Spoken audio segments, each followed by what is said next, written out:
Sir Nara Chandrababu Naidu గారు మొదటిసారేమో ఇదొక ప్రపంచ స్థాయి నగరంగా నిర్మాణం చేయబోతున్నాం, ఒక 10 సంవత్సరాల్లో ఇక్కడ ప్రపంచ స్థాయి మహానగరం రాబోతుంది, ఇదొక సింగపూర్ నగరాన్ని తలదన్నే నగరంగా రాబోతుంది అని చెప్పి మాట్లాడారు.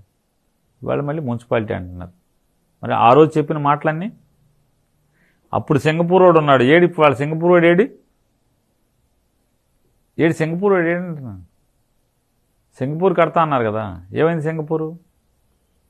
ఆయన రాజమౌళి గారిని ఆళ్ళని తీసుకొచ్చి అయ్యో శంఖాలు, ఆ బొమ్మలు ఈ బొమ్మలు ఇట్లా పెద్ద పెద్ద అన్నీ చేశారు కదా, సాసర్లు కప్పులు అవన్నీ బిల్డింగ్లు ఇవ్వ అప్పుడు. ఆ సింగపూర్ రాదా అప్పుడు? ఆ రోజేమో ప్రపంచ స్థాయి నగరం, వరల్డ్ క్లాస్ సిటీని నిర్మాణం చేస్తున్నాం అన్నారు. ఇవాళేమో అది మున్సిపాలిటీ అంటున్నారు. కాబట్టి నారా చంద్రబాబు నాయుడు గారు పచ్చి అబద్ధాలు కోరు,